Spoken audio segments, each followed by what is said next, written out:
Heal, heal, heal, all of you sickies. For God's sakes, heal. If you don't heal, I'll send an asteroid named Icarus to plow into your world, and I shall cause earthquakes and tidal waves. And hey, you with the long hair and the love beads, you who have rejected everyone in your undershorts, you bazooming along on your hog with your pot and acid stashed in the hollow of your handlebars. Like, I read a lot about them, people that prophesize and stuff, like Lobsang Rampa and stuff. And in 1981, we're supposed to have some world wars and stuff.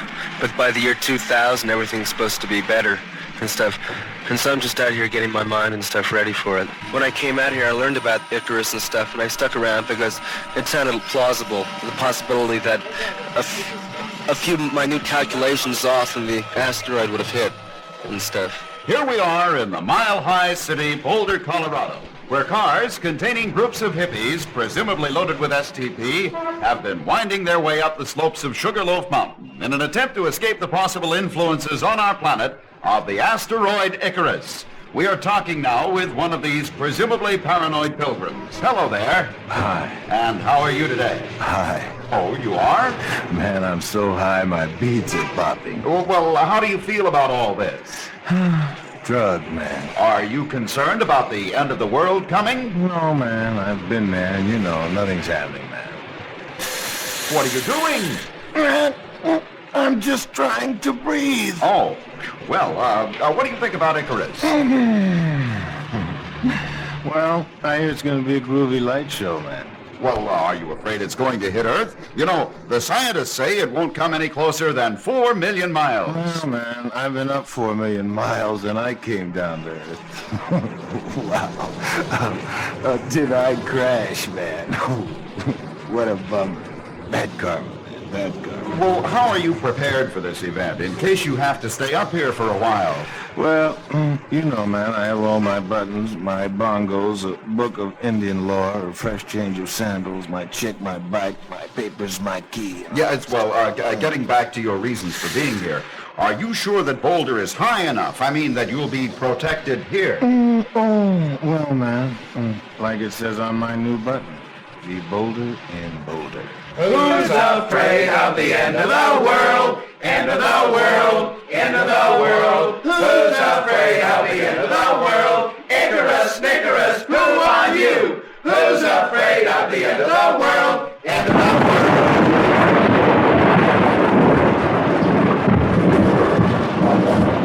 world. What are we anyway? Imagine the scene. Unimaginable years past. 2 stupid apes are getting loaded on some exotic-tasting shrub. They fill themselves up on the stuff, lie back, and jointly enjoy the ecstatic hallucination. Only they and eternity exist for the moment. And then they join together, and there spurts from each other's bodies a fluid containing an infinitely small part of the plant that each of them had eaten only moments ago. And instantly, a new life begins struggling in one of the apes. A mutation to be known in the sometime future as a human being. The hallucinations fade. They look up. There are other apes eating the exotic shrubs. Archaeologists have now discovered the fossil remains of a man-like ape, a creature that may have stalked the Earth as much as 8 million years ago. And they do not think it is an ancestor of man. They found the remains of the creature called Gigantopithecus in the pine-wooded foothills of the high Himalayas, the supposed land of the abominable snowman, only a few miles as the crow flies from the mythical land of Shangri-La.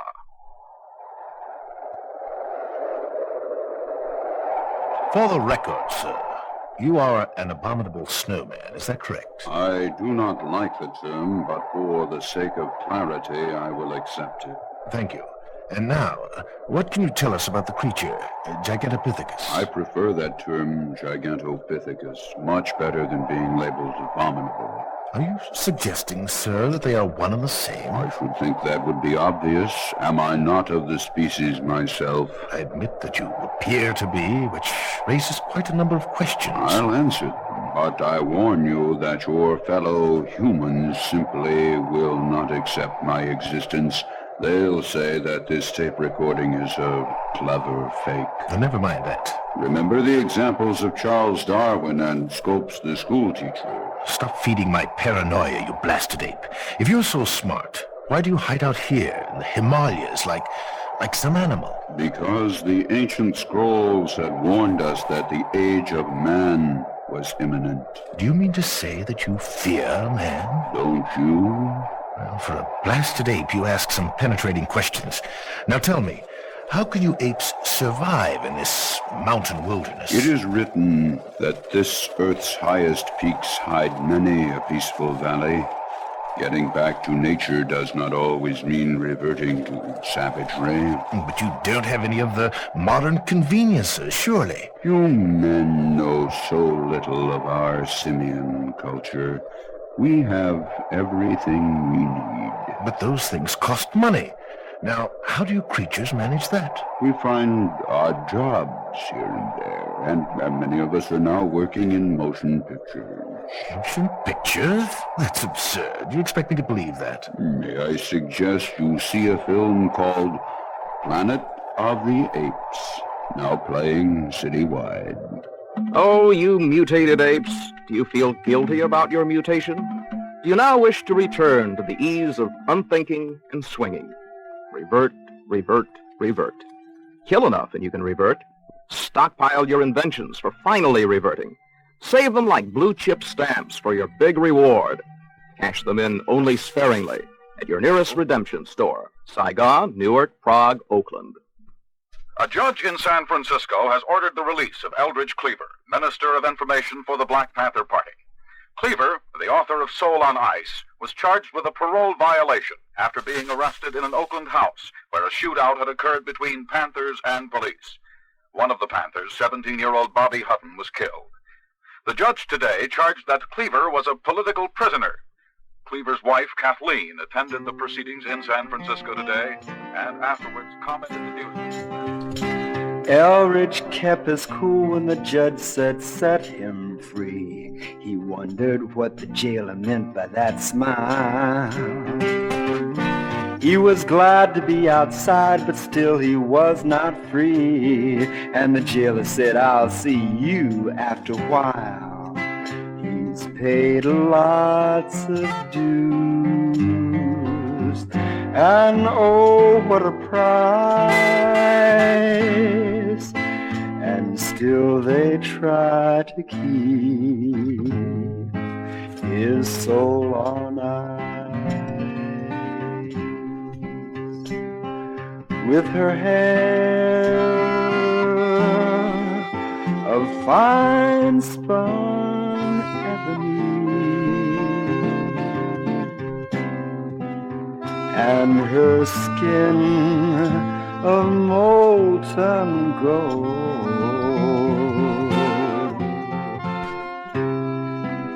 Kathleen roamed this country all around just to get his story told. They've paid lots of dues, and oh, what a price.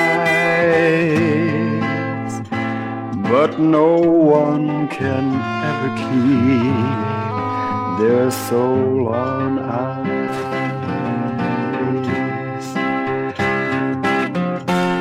No one can ever keep their soul on ice. No one can ever keep their soul on ice. In union there is strength.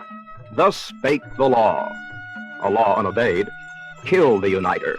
Revere the man who keeps them apart. Pope and President, you are exalted. You'd say, unite the races, unite the world. What immoral manner of man be you? Parents in Poway, California have written Governor Reagan claiming that schools in that community have become a virtual cesspool of vice. The parents particularly object to the controversial textbook Land of the Free being employed in history classes. They also claim that their children are attending psychedelic school dances and that such dances suggest an atmosphere of narcotics. The parents claim that they have the support of serious behavioral scientists who include... Dr. Herring, the charge has been made that some books in the library are anti-American and that other material circulated in the school is pornographic. Could you cite some examples for us? Why, certainly. I have a list here that some of the concerned citizens of your lovely community, of Poway, have sent me in the mail, and they're circulating those books again, which I'm sure you're familiar with. Robin Hood, Tarzan, Huckleberry Finn. Now, the content of these books is very... Robin Hood, Doctor? Well, certainly it came out of Keynesian England, did it not, where socialized medicine is a fact. And it tells the story of this thief, this admitted thief, who goes around instituting agricultural reforms without the consent of the government, redistributing the wealth of the entire country. Dr. Tarzan. It's a pornographic book. Why, this man lives under this ape man, under primitive circumstances with this woman, without benefit of the clergy. And Huckleberry Finn is the story of a long-haired dropout who has a strange and bizarre relationship with a man of another race. There goes that filthy raw music again, you hear that? And National Geographic, a magazine which clearly shows pictures of bare-breasted women. And the Russians stole for Dostoevsky Nabokov, really all of them, I tell you, and Land of the Free, seducing our children today, always, tomorrow, today. Big ass! Big ass! Big ass! Big ass! Big ass! Big ass!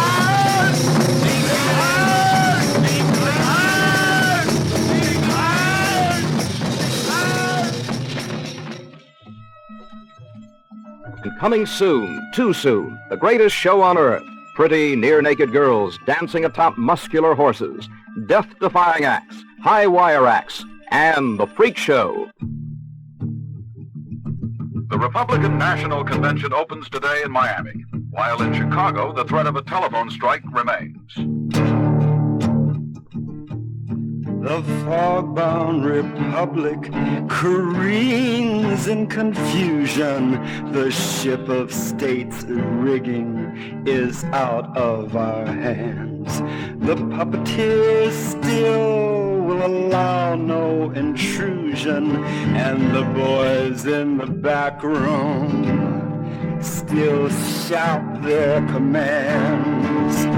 The pageant of plastic at last is transparent, revealing the form it's been forced in so long. The actors are cast now in peekaboo masks, and their muzzles reveal they've just been miming the song. The voice of the people is pressed through a filter. Its fidelity gets a compressor or two. It's spun to a whisper for easy retention and stacked in the archives for the scholars' review. AT&T just might strike up an eclipse, 'cause the cast is all crumbling and whodunit is plain. A blackout might be a disguise and a blessing, but my brain will still keep counting all those votes cast in vain. A conventional convention is a traveling freak show. Its intent is more freakish than the freaks in its tent. The high wires reduced to some limbo stick level, and the roustabouts rough up all the rules they resent. Don't tell me of freak shows or hamstringing puppets or those mythical ships with their sails set for sand, while delegates demonstrate the primary's phantom wage and the fate of a nation slips through our hands.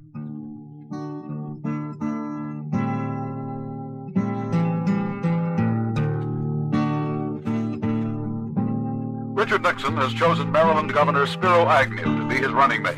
The announcement made in Miami a short while ago. We'll get back to your movie in just a moment. First, you say you're tired of your old establishment. You want to step into something entirely new in administrative design. Why not try 1968 Nixon Agnew, the hottest new thing on the market? Hi, friends. Jack Williams here, owner and general manager of Jack Williams Nixon Agnew, the largest Nixon Agnew dealership in the West. Friends, if you're driving around in an old LBJ or hoping to get your hands on a new model Humphrey or McCarthy when they come out later this year, or maybe you're even planning to go for a Wallace, do me this little favor. Stop in and see the 1968 model Nixon Agnew. I'm sure you've seen it advertised on television. Friends, this is it. If you want something conservative, but not too conservative, the Nixon Agnew is the one for you. Now, when not all you people out there remember the Rockefeller Agnew model earlier this year, but you were a little disappointed with it because you thought it might be too progressive for your taste. Perhaps you remember the old Nixon. Maybe you thought you might not be able to kick its tires ever again. Well, the Nixon Agnew model has been built with you in mind. Our motto is something for everyone. Standard equipment on the Nixon Agnew is a special 4-year guarantee on all parts and labor. If you're not completely satisfied at the end of 4 years, you can trade it in for a new model. Each Nixon Agnew comes fully equipped, and that means everything, friends. Factory Rockefeller, push-button Goldwater, Romney brain wipers, and power Reagan. It rides as quiet as an Ev Dirksen. If you're wondering whether you can afford a Nixon Agnew, if you feel you're overtaxed, overbilled, you want something new, but you don't know what, stop all that worrying, friends. If you're a registered voter, you qualify for the 1968 Nixon Agnew. So, friends, why don't you come in and see us? Just follow the crowd to our brand new facilities located in the friendly city of Miami Beach. Jack Williams, Nixon Agnew, the largest Nixon Agnew dealership in the West. Thank you. And now the finale. Happy days will soon be with us again. Come loop the loop with me in Chicago. Amen. The end is coming on little cat's feet. Yours and mine. Across America, throughout the entire world, the forces of emancipation are at work. We hear freedom's rising chorus. Let me live my own life. Let me live in peace. Let me be free, say the people.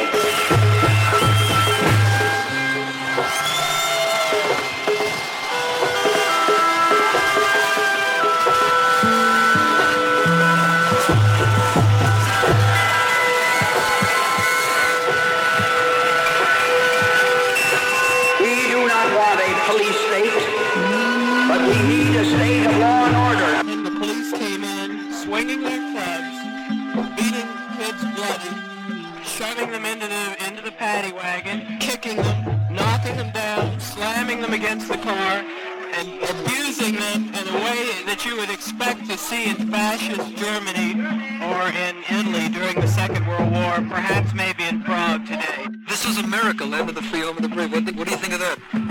I think it's the end, but it's also the beginning. Of what? Of a new America. And indeed, we must recognize the end of an era and the beginning of a new day. Some kid was in the wrong side of line, and so he got clubbed. Just for being on the wrong side of line. Are we to be one nation, or are we to be a nation divided? I've helped to build this country. I've laid bricks. I've built foundations. I did things that those people have never did. And I understand this, that they are doing something to me that is wrong.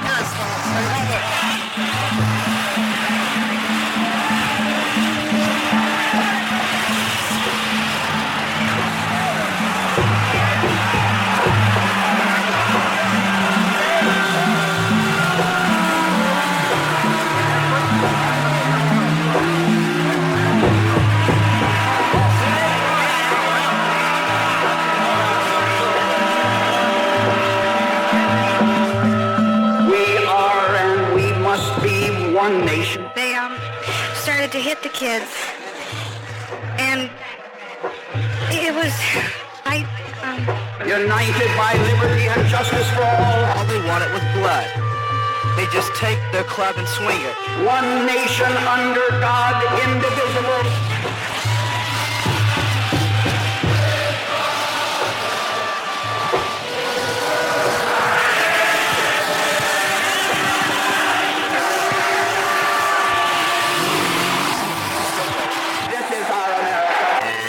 Police came up and weren't sure what to do, I gather, so they shot some mace at her all over her face.